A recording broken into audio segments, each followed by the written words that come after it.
I realized like I'm not the savior. Like I'm not Jesus. Like that's the thing. Like a lot of people like tell me like your music saved me, and like that's a beautiful thing.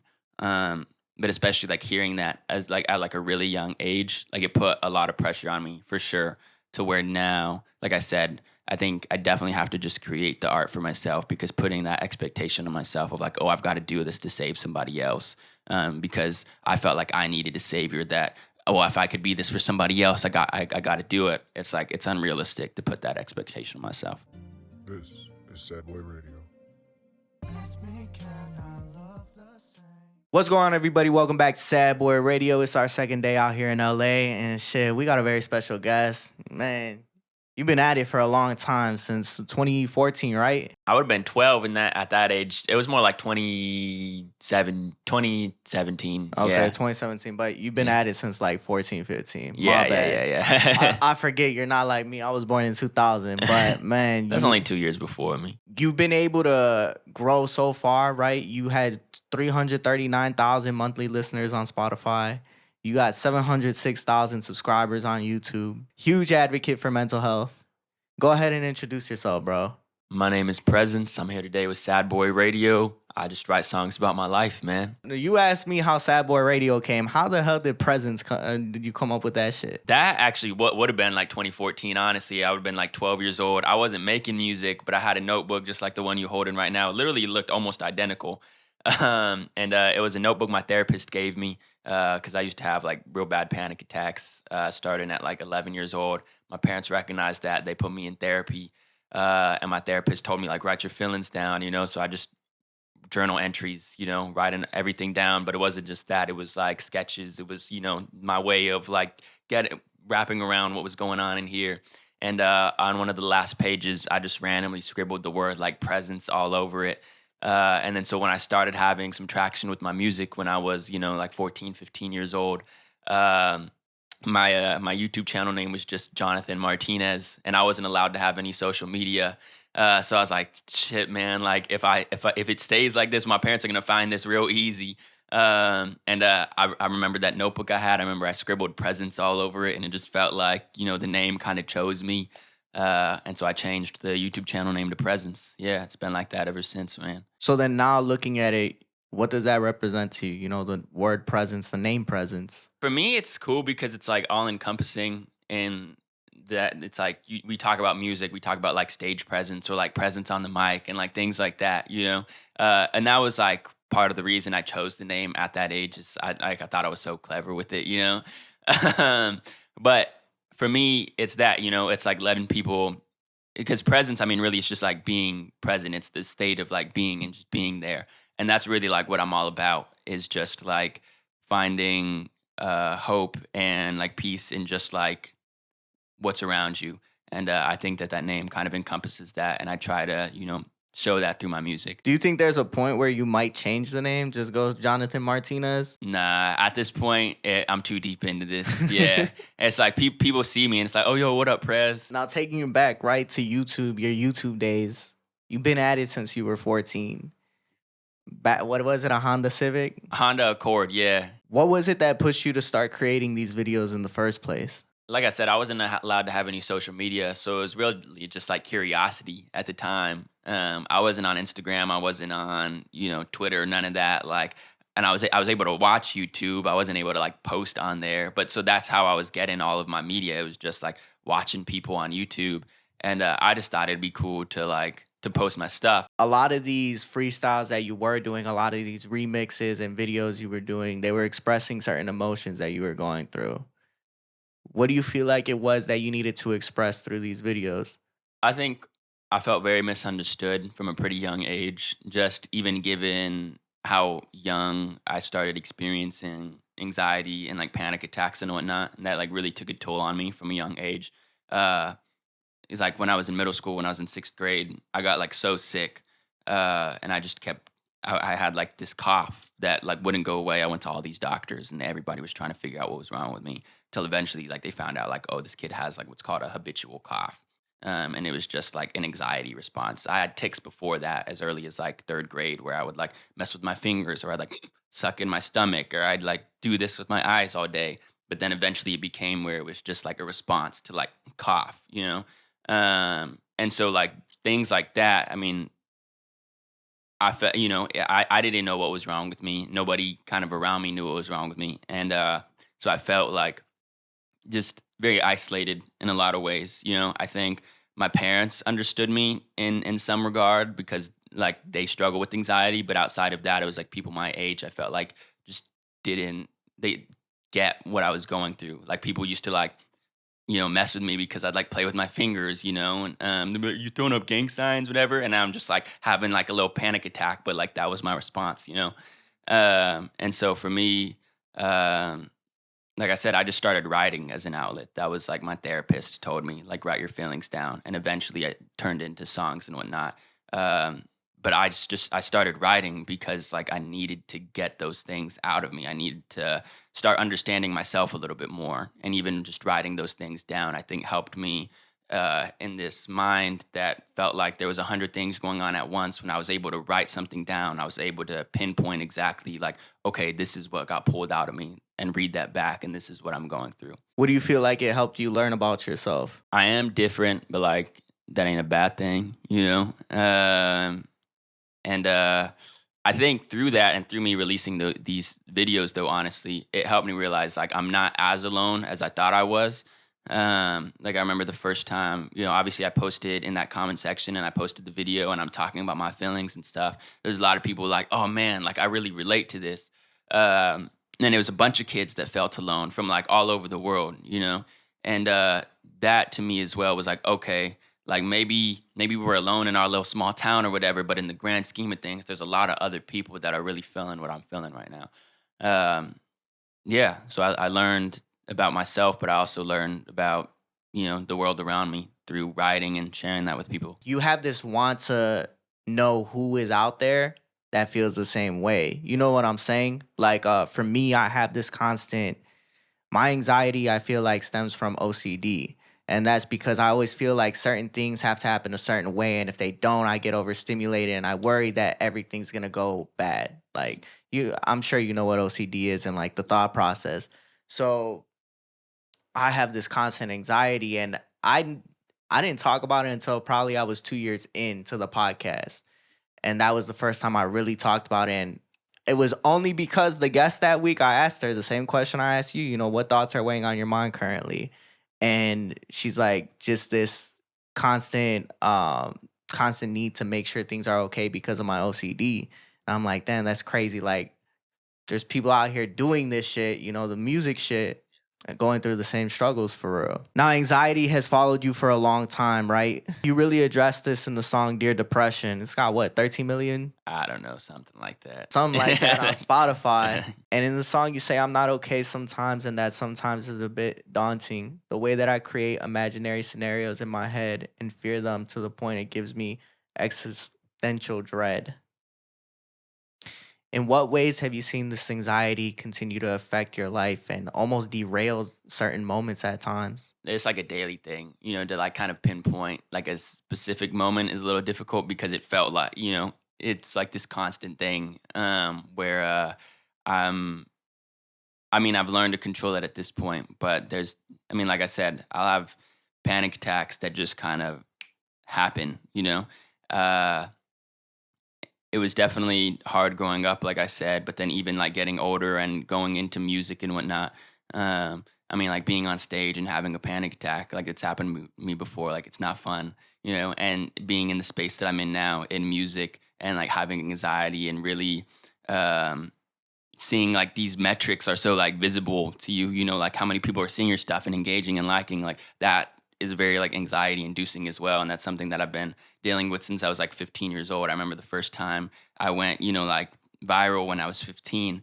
Like I couldn't stop like refreshing. And I remember going to dinner with my family and I was just like, my legs are just shaking under the table. And that was a really pivotal moment for me.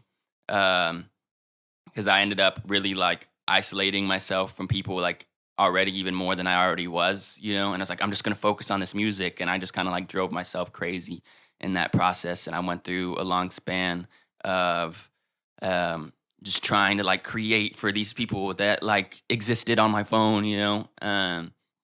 And that was tough. But even outside of that, like in my real life, it's tough, to like when there's somebody in my life that like really cares about me, and I kind of like self-sabotage that, or there's this like anxiety that gets in the way from me being able to accept that love, whether that be even just from like my parents who like have dealt with it their whole life, so they know how to kind of, you know, deal with that. But then I feel bad. It's like my mom could maybe like have good intentions about something, but I'm all stressed out and make the situation worse. Or even like my girlfriend, there's been times where, I mean, we've had not issues, but just like it's tough, when you're like dealing with these things, and especially early on in a relationship, and like trying to learn how to like communicate those feelings. Yeah, man, it definitely like it's something like it's a holistic sort of issue that kind of you learn how to deal with around your whole life. I think it's important to talk about that and to kind of shine light on that because for the most part, once again, like you said, there's that misunderstanding from a lot of people. They don't 100% understand like the way that your mind works and certain things that you try to avoid because you know that that anxiety is just going to be at a higher level. There's Hmm. certain situations that I try to avoid that I'm like, if I do this, then I know the habit I'm going to Yeah, have. So the best thing for me to do is just to avoid that activity so the habit doesn't kick in. yeah, And sometimes you need to just kind of like throw yourself in that fire and sacrifice for other people because that's something that they want to do or that they want to, experience. And you're like, man, I know I'm going to have a hard time, but that's just what it takes. Man, there's two things that you mentioned that I have written down. But the first one I want to explore is really the fact that you've been doing this for so long and you hmm, were living for these people that were on your phone. You see the numbers go up. It's just like, damn, it's almost like you mentioned earlier, right? It's that craving for love because you see how large it is and it's so high that once it stops, it's like, where did it go? yeah. How much of your life do you feel like you were living to please others at that point? Oh, I mean, that was pretty much my whole life throughout high school. I do my school. I sit in the corner of the class, get my work done, get my homework done early in the week, so that the rest of the week I could just like write down. Keep writing, keep writing, keep writing, keep pushing out these YouTube videos. I got to put out one a week. I got to put out one a week. Um, and yeah, it was definitely a toxic cycle that I was in, and it's weird because I look back on it with gratitude because I'm grateful to be in the position that I'm in now. But for sure, at the time, it was like an unhealthy mindset to be in. Why do you feel like it was so important for you? Do you feel like you needed to be that savior that you didn't have? To me, it's interesting. You lose touch when it becomes strictly about the metrics. You lose touch in a lot of ways of the fact that it's like real people that are engaging with your stuff. For me, it very much like became like a number, and I was playing a game. Um, and I mean, I was 15 years old. Like that's it's took over my life like so quickly, especially going from like not having like any social media, nothing, kind of no presence online, to like being like this thing that was happening and like figuring it all out as I went. Um, and I don't know, it definitely like I can't like it felt good to like have that attention from people. Especially just given the fact that, like I said, so many of the things that I was talking about were things that I struggled with before, and things that like maybe people like made fun of me for or whatever. But then it was like there was people like engaging with this stuff, and I felt like I needed to keep going. I needed to keep digging in more and more and more to like just grow and grow this audience. Um, but yeah, it's weird because like the fulfillment at the end, it's like it's nice, but It only lasts so long. yeah, And there was that acceptance. There was finally that acceptance from being almost outcast your whole life. So when you have that, it's like, damn, I need to feed these people because they're feeding me. yeah. How did you see that chase start to impact the relationships that you had around you, the personal ones? It's tough reflecting on that part of it because I definitely missed out on a lot of experiences with people in my real life because I was so consumed with like my work and the music and whatnot and this like world online. Like I remember there's like one specific time that I don't know why I remember it so vividly. but it was like my parents and my brother and everybody like went to my grandma's house. Like everybody went to go swimming, and I was like, nah, like I'm staying home. Like I got to record this song. Like I got to finish writing this thing. And I don't know why I remember that so vividly, but I do remember like after they got home, like just the sense of regret, like damn, like I should have went with y'all, like I should have been like with my family, like it's okay to take a break from these things. Um, but that's like one instance out of many, just for whatever reason, that was the one that like really stuck with me. But there was so much of that, where not even just with my family, but like with all the friends that I had, all the friends that I like had in high school. Um, I mean, I've been able to like rekindle relationships with people since then, but at that time when I was, really consumed with this all, um, I definitely would just kind of like put my headphones in, even at like lunch, and just walk around and just be in my notes app. What's the next best lyric? What's the next best lyric? Like it completely consumed my whole life. Don't you feel like it has to be that way though at some point? Like, I have to love this so much that I'd be willing to sacrifice everything else. No, I don't think that's healthy, honestly. I think there's a big kind of like grind mindset um, in general, especially that you see like online with the rise of kind of like the alpha male population or whatever. It's like you got to be willing to risk it all or do anything for this thing. And at least for me, like that's just not what brings me like real fulfillment in life. Like I get asked this question a lot now, and it's funny. I was in a conversation with my A&R at my record label, and he's like, "What does success mean to you? Like, what does success look like?"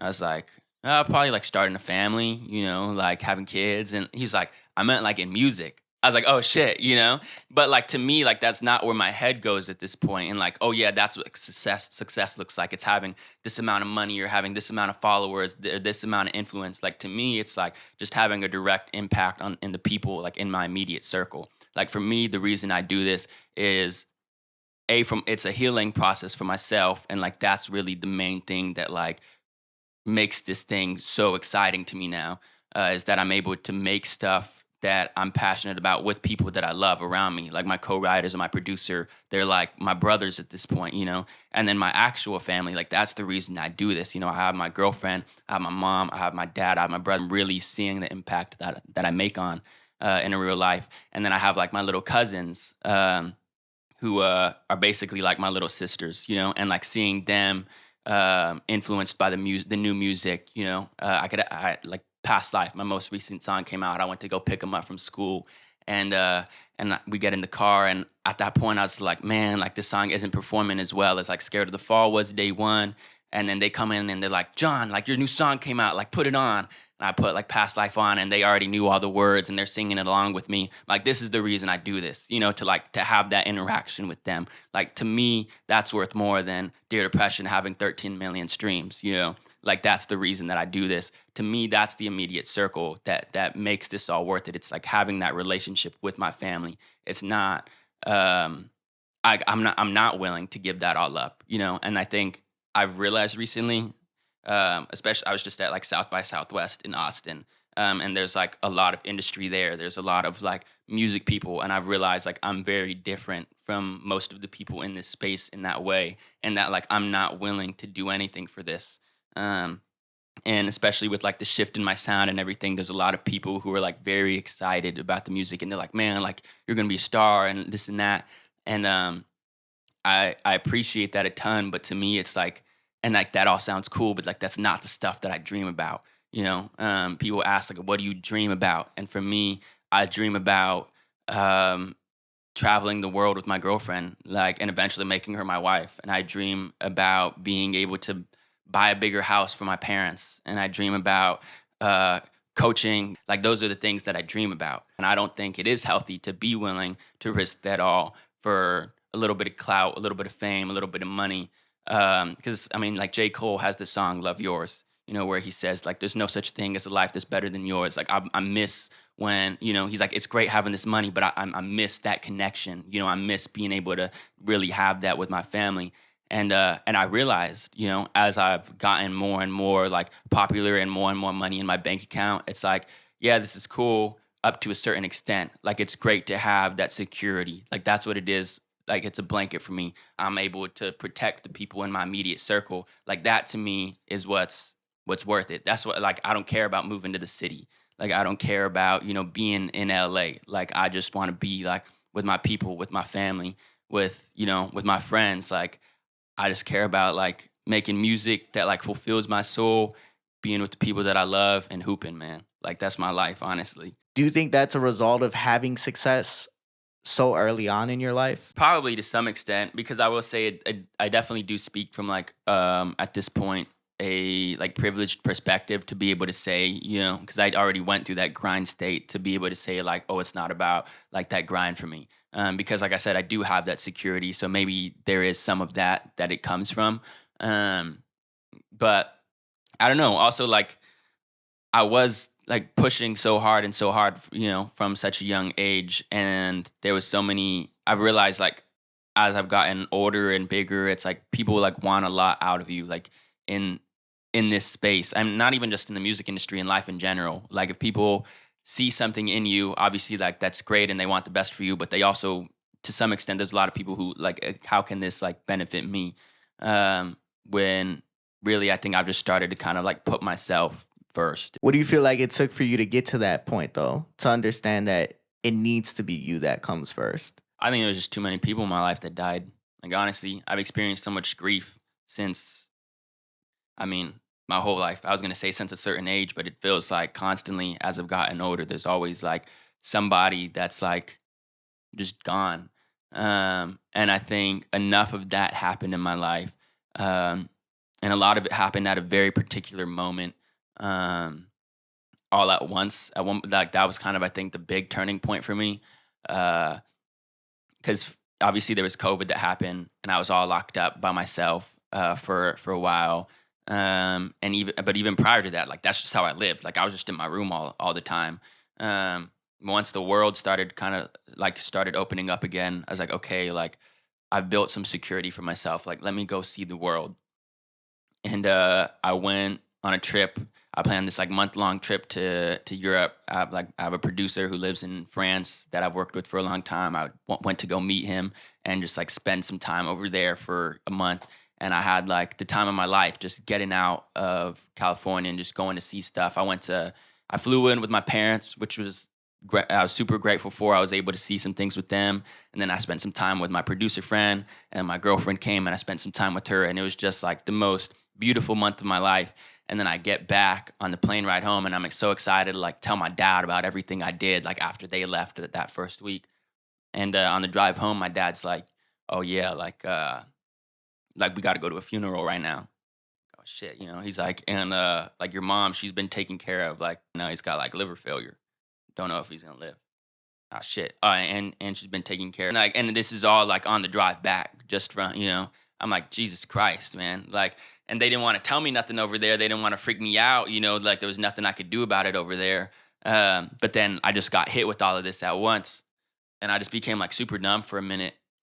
And some time passed, and then I had already like planned to go to Nashville at one point because my friend Mun was having like his first headline show ever. And then while I was in Nashville, like one of my cousins, like who I'm talking about, who's there, like she passed away while I was gone. Your cousin? Yeah. Not your grandma, your cousin. Yeah. So like, I went to go check on my grandma, and it's the person you didn't even expect, And so it was like all of this kind of just like really like piled up on top of each other at once. And my immediate kind of reaction was this like numb state where I just like didn't let myself feel anything for a while. I felt like okay, this is happening like when I leave and I like go try to like enjoy the world. And so like maybe it's this equilibrium thing where if I am having too good of a time, the world's going to balance it out with something like equally bad. And that's what I wrote Scared of the Fall about, was that fear of like finding contentment because otherwise something like terrible is going to happen. So I like entered this numb state for a while. Luckily, like I live with my family, and I was able to have my like parents guide me through that, and my girlfriend and whatnot. But even after that, like I broke up with my girlfriend, for a little bit there because I was just like, I really entered a complete like numb state in my life. And I was like sabotaging a lot of aspects for my life, but I kind of not needed that, but because of that like really like downward spiral, you know, not to say I like hit rock bottom and there was nowhere else to go but up, but it like that was kind of the case, where it was like, fuck, like um, I need to do something different, um, and that's where a lot of this kind of like rise went up, because I also realized I was just like driving myself crazy prior to that with like, and during that with like the art I was creating, it was a very much like a self-fulfilling prophecy where I was writing so much like really dark music. And I think that that really encapsulated where I was at a time, and it helped people through a certain thing. And so I'm super grateful for those songs and those moments. But like I said, it was very self fulfilling in that I was like writing very depressing things, and depressing things kind of just kept happening in my life. And so I realized like I needed kind of a shift, not only like in my mind, but in kind of like what I was like putting out into the world. Um, so yeah, that's like where kind of the mindset shift happened. But then in general, kind of the overall like realizing what it is that fulfills me happened within like the past year. Writing this record, honestly, I never met the producer Sweaters, who produced every song that's coming out this year, or my co-writer Gianni, who wrote on every song this year. I met them both on the same day, and that was the day we wrote "Scared of the Fall." Um, but like meeting those guys like really helped me realize like I found my people, and it felt like they pulled out of me the things that I had stored in here for so long. I knew what I wanted to create. I just didn't have the resources to do it. And then having them to even just be like tools was so fulfilling. But then even to just be friends and like be able to create in a collaborative process. Because before, like I said, I was just in my room, I was creating stuff like by myself. To be able to do it in more of like a community fashion and pull ideas not just from my own head, but from Sweaters and from Gianni.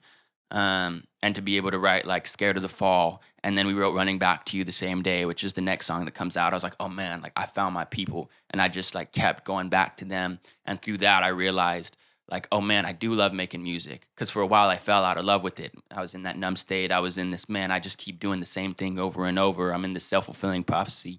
Um, I kind of felt like I resented what I was doing. But then when I was in those like creative moments with them, I realized, oh man, like now I do love doing this, but like I love actually making stuff that like I want to make, and that like um it feels like the world that actually lives inside my head, not just like one section of it, and like pulling all of those pieces out of me. Um that also shifted my mindset, because that was really a healing process. Like I talk about music as like the process of writing. I started it as a healing process. It became not that for a while when I was creating for other people. But then once I started creating again, just talking about these real stories, but in a manner that I felt comfortable talking about them in these mediums and genres that like felt fitting to me around the stories. That was it was actually healing. It was like therapeutic. Like I say, Gianni should charge me like a therapist fee, like, he shouldn't just take a cut of the song. He should be like, all right, 200 an hour, whatever a therapist costs, because like that's what that process actually was for me. Um, and through that, I think that just shifted my mindset in a lot of ways too, because I got so much that was built inside of me, like off of my chest. Like the record that's coming out this year is like 12 real stories, 12 real songs, things that I like bottled up that I was able to like get out. It was like, oh man, these actually like they're out of my system.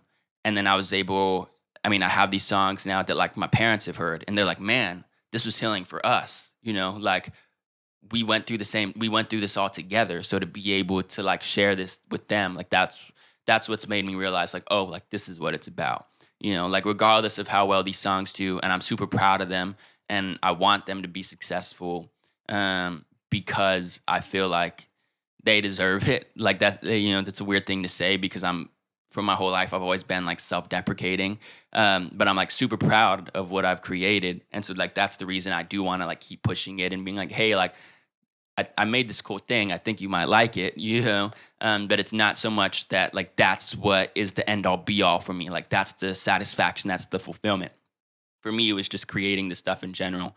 And so that's why I've realized, yeah, it's not about the metrics. It's not about any of that. It was like the creative, however great these songs do.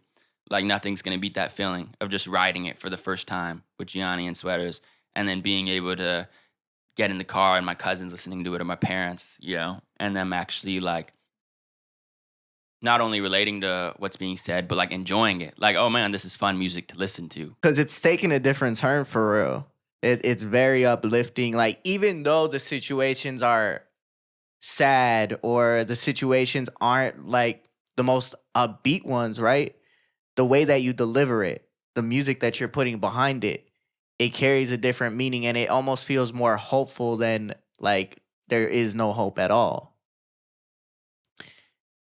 There's a lot that you said there that I want to explore real quick though. You mentioned that writing all this almost self-deprecating music, this sad music, that manifestation aspect, it follows you. Do you feel like you were trapped inside of that's the type of music that you had to make to be successful? Oh, for sure. It felt like that's what people expected out of me, so that's what I needed to do. And like I said, for a while, all I cared about was like the numbers. Like that's what gave me like purpose. Um, so I would definitely, like I said, like self sabotage and like put myself in situations that I didn't need to be in for the sake of like the plot. Like I know people joke about that a lot now. It's like, oh, like do it for the plot. But like I legitimately was like ruining my life for the sake of creating art, which like I said, it's just not a healthy way to live. You see so many artists like miserable with themselves because of that, and that was me for sure. You do it for the brand, you do it for the image. You live a certain way because you feel like that's what people expect of you. That this is what needs to be done in order for me to be successful. And sometimes, I had somebody ask me that question like a year ago now. They're like, does any of this ever rub off on you? We're talking about sad shit all the time. We're talking about the struggles that people go through. And I don't think that I've ever really sat with it and really thought like, man, is this impacting me in a certain way? Because I had stabilized my life in a certain way. And almost when that stabilization wears off, it's like, oh, let me take a look at everything that is going wrong. You know what I'm saying? Now, there's another aspect that you talk about in that you felt like you needed a savior at one point. There was this constant want and this need for a savior. What did you feel like you needed to be saved from? Myself, honestly. Uh, like I said, like there was that anxiety aspect. There was this constant voice in my head, and not even just one voice. There was all these voices, and it felt like let me just like narrow this down to kind of one thing. Like let me just find that contentment. And so yeah, the saving in a lot of ways was just like from my own internal dialogue. Honestly, What kind of expectations did you put on other people then in that case though? Because now you have this expectation that somebody's going to come to save me. What were those actions you wanted from people? it wasn't even from anybody. Honestly, I think for a long time, I found that like through like the church, like that was early on, like growing up. I grew up like in Christianity and whatnot. And so it was like that was like the savior for me, like I was able to find that like through God and through praying or whatever. And then that's when I had like another big turning point in my life was when I realized like, oh shit, like I don't know if I actually like I don't know why I believe this, and that was this big like existential turn for me.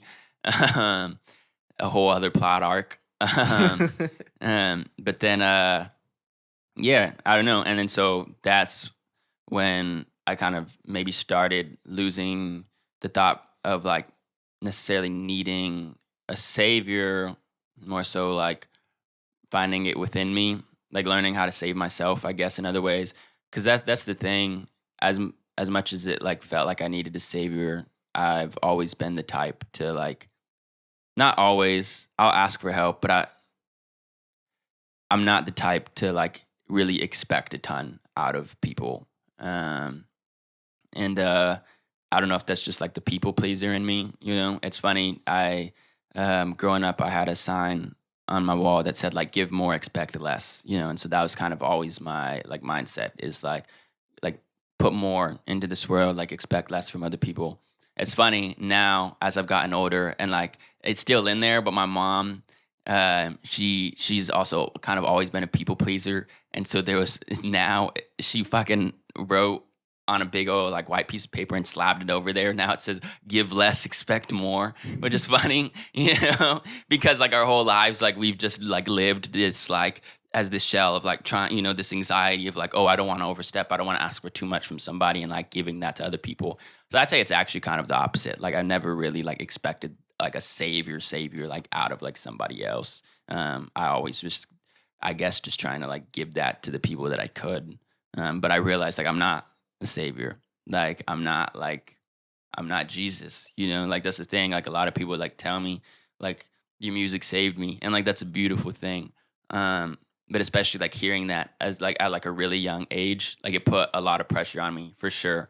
To where now, like I said, I think I definitely have to just create the art for myself, because putting that expectation on myself of like, oh, I've got to do this to save somebody else, because I felt like I needed a savior that, oh, if I could be this for somebody else, I got to do it. It's like it's unrealistic to put that expectation on myself. Because then there's that expectation that you never even asked to have.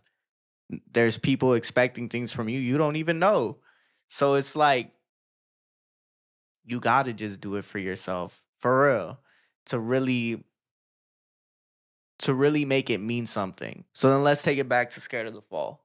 Hmm. And Scared of the Fall, you say, am I afraid of getting high or just scared of the fall, waiting for things to go wrong? Sometimes we live life with a constant anticipation that it's all going to go wrong.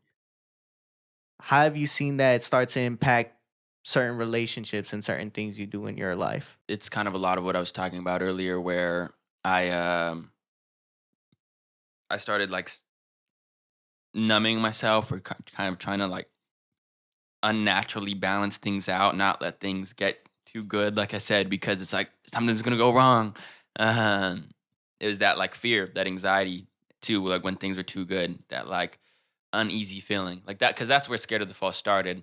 Um, the day before I wrote it, I had like a perfect day. I remember I worked with this producer, Matthew Rad, who like opened my mind to so many things just in the experience we had together, like making the couple songs that we did. Um, and he kind of was the initial one before I met Sweaters and Gianni. Like that, I was like, oh man, like I'm starting to love making music again. And so we wrote these like two songs that I was super proud of. And then after that, I drove home and I had a men's league basketball game, and we won the game. I played good, and I remember just like laying in bed. I was like, man, this was a perfect day. Like that was all I needed. But then there was this kind of immediate wave of like, oh shit, like what's gonna happen? Because I remember the last time I felt that like, man, this is perfect, was that time I was talking about where like I came back home from Europe and I couldn't wait to just like tell my family about it, and then it was like everybody, all of this kind of crashed in at once. So there definitely was that like anticipation, that expectation of like, oh man, when I kind of got over the self-sabotaging phase, it still was like something is lurking, But writing Scared of the Fall for sure, I think helped me get over that fear in a lot of ways. And that we wrote that song in June last year. It's definitely been like a healthier year the past year than it was kind of the year prior to that. What were some of the things you were doing to self sabotage? Uh Blowing up relationships? yeah, pretty much. Like that's the thing. Like I said, I find my solace in my family and my girlfriend I keep mentioning, but who is like family, like there is an expectation that like we'll have children one day, and that's the thing. Like we've been together, like we met when we were like 15 years old, so it's like we've been through like a lot together, like we've grown up with each other pretty much. And I definitely blew that up out at a couple different points, and I mean that's what Running Back to You is about. The next song coming out is like there's something missing, but I made that decision.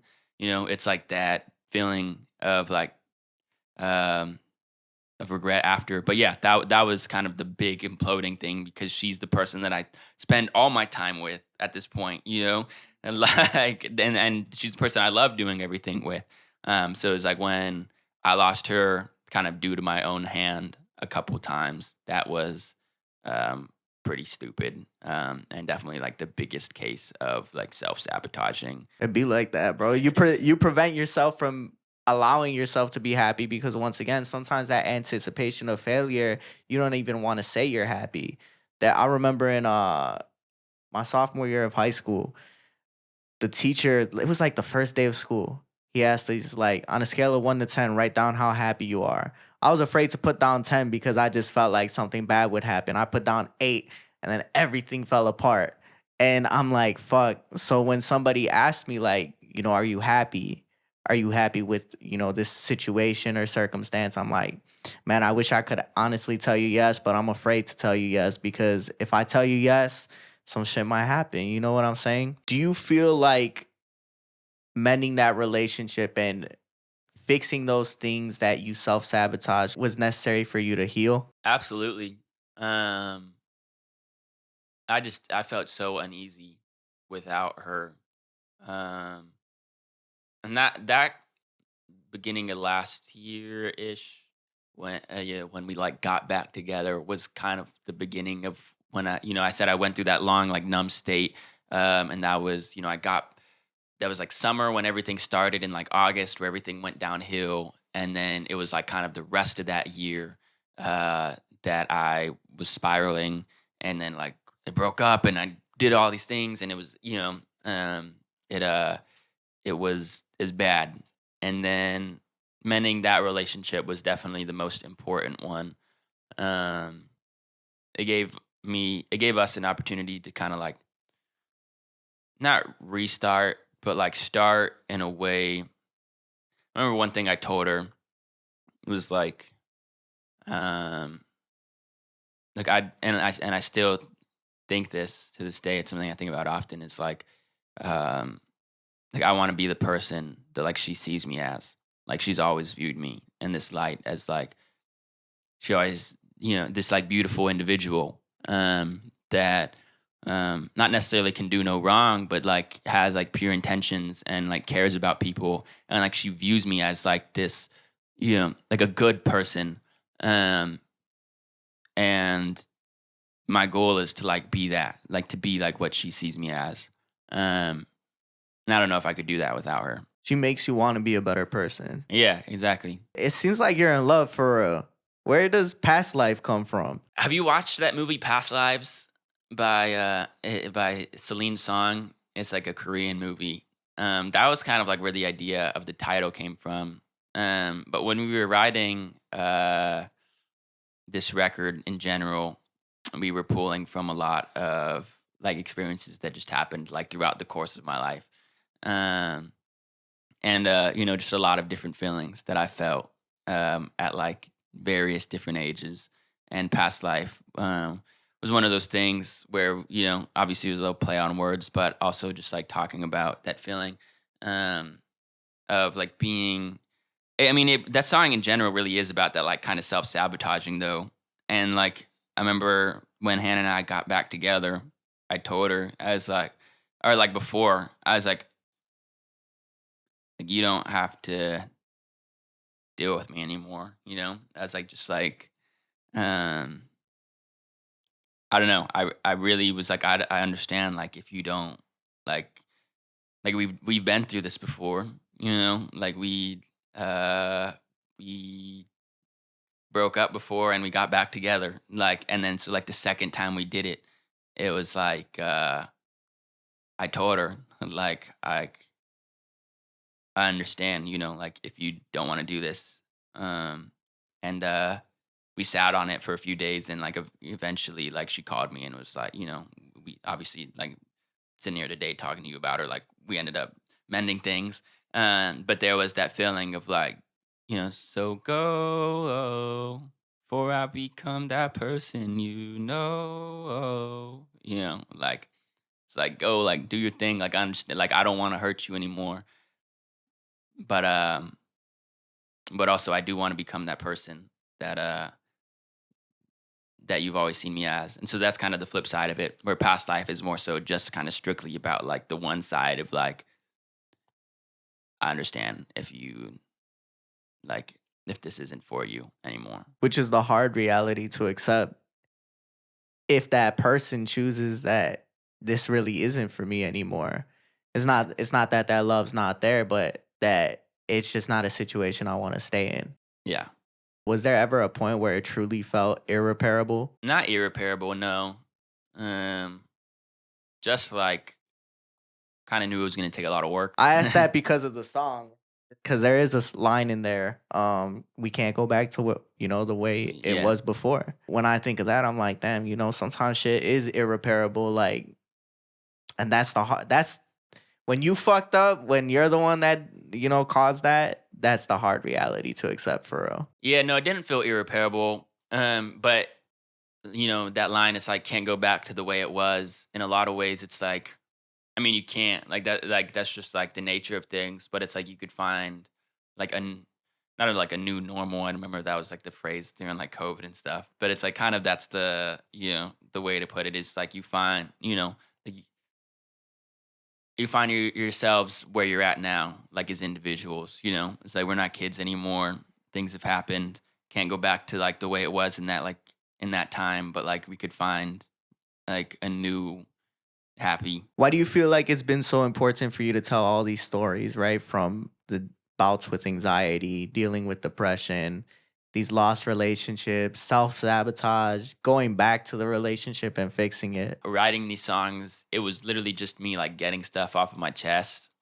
And I'd sit there just like how me and you are right now, and I'd talk to Gianni, my co-writer, about whatever I was feeling at that moment or something that I knew I wanted to talk about, something I had bottled up. And like Sweaters would just be playing the guitar, like strumming something in the background. And Gianni would be like, I got a lyric idea out of that, or I want to pull from like this certain part of what you said. And so that was how the songs came about. And we weren't even thinking about like, I guess sonically, we might have been thinking about like, oh, obviously it's like we want it to sound good. We want it to sound like something we'd listen to. But the process of creating this record was a lot less about this sharing process, like attribute of it with other people. There was a lot less thought of like, oh, like this is what people are going to think. Because if I did that, this record wouldn't have happened. Because it is so different for me, like I really needed to just like be in a different element creatively and kind of like make the stuff I wanted to make and not necessarily think about what the audience wanted for a second. Because I've realized like that in general is usually what the audience ends up appreciating the most is this, like you said, Past Life is your favorite one. Like that's a song where it's like it wouldn't have happened if I like wasn't thinking about the audience. Because like that's a song like I love like 80s synth pop music, but it's like my audience never would have expected that out of me, so it's like we really just had to like dial into the stuff that like we really liked creatively. Just focus on the music and telling the story in your own way that doesn't necessarily need to be that boxed in version. At this point, where would you say you are mentally? I'm in a lot healthier mindset, I think, due to the fact that I am giving a lot more time to the things that I've realized actually fulfill me. I'm finding the balance between like this obsessive work with music and like that aspect of it with the things that like actually I've realized bring me peace in life. Like I'm coaching a youth basketball team. I am going out and like doing things that I love with the people that I love. I'm going and playing basketball like with my dad and my brother on Sundays and Tuesdays and Wednesdays. And I'm going even when I'm like shooting videos now for Instagram or TikTok, like I'm going out like with my girlfriend and like she's the one behind the camera filming the TikTok. So it's like we're spending that time together. Like, I'm really trying to like incorporate the people that matter to me in my life more, which I think as a result has put me in a much better headspace. Those videos have been looking clean too. I fuck with the aesthetic, man. Thank you, dog. Thank you. I feel like we're gonna go backwards in this conversation real quick, but I do gotta ask you, do you feel like there ever was a point where happiness wasn't attainable? I don't know if I'd say like it wasn't attainable because obviously I did end up attaining it. Um, but maybe it felt like that at certain points for sure. Or it felt like I think it kind of goes back to like what Scared of the Fall is about, where it felt like attaining it came at a cost. I think that was the big fear. I think that's about it, man. You know, what do you hope people take away from this next project at this point? Because you've given us a lot in the fact of you've given us a lot of yourself and your story and allowing yourself to be sabotaged. What do you want this next chapter to look like and what people take away? If people have followed my journey from where I started to where I'm at now, I think I would love for those people to recognize the growth that's happened in me, not only as an artist, but as a person. I think that is kind of the biggest takeaway from this journey for me, and for I think like the fans that have been here, is that, you know, a lot of people did expect me to be in this box for a long time. And a lot of people, I think, dealing with the same things kind of expect that for themselves in a lot of ways, is that um, this is how it is. This is how it's always been. So this is how it's always going to be.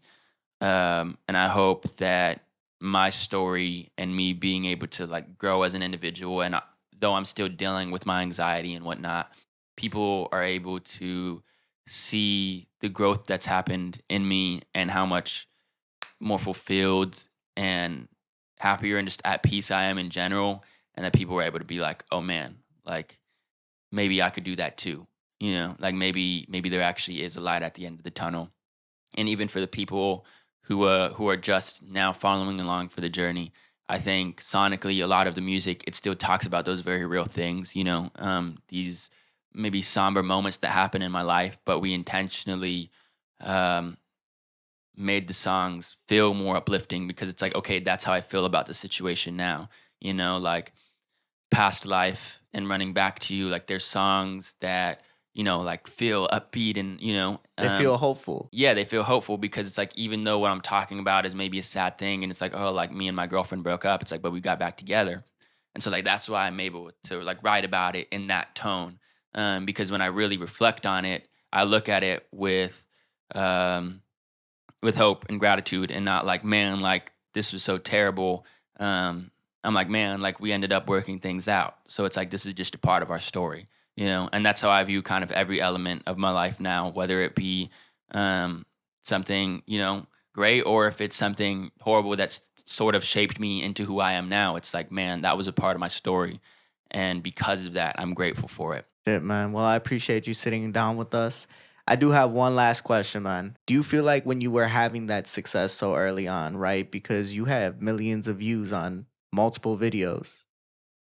Did you feel like all those problems that you were dealing with, all those issues would just magically go away? Never that, but the success was kind of a like numbing mechanism, sort of like the way that doom scrolling is, where you kind of like go on your phone and you just scroll to so you're not really thinking about anything. Me kind of obsessing over like that aspect and like the numbers and like really playing that game and like building more and more success. It wasn't that it's like, oh, everything else would go away. It's just it would make me not think about it. I appreciate you sitting down with us, man. It was Thank an you, dude. amazing conversation. Make sure you guys go ahead, check out Presence. You got anything to plug? A lot of new music coming out this year. I appreciate Sad Boy Radio for having me. Obviously, like I said, write a lot of songs about my life. And a lot of new music about my life coming out this year, man. And I'm super, super excited for it. So stay tuned in with what's happening. Make sure you guys go ahead, like, comment, and subscribe. Sad Boys for real. Peace out. This is Sad Boy Radio.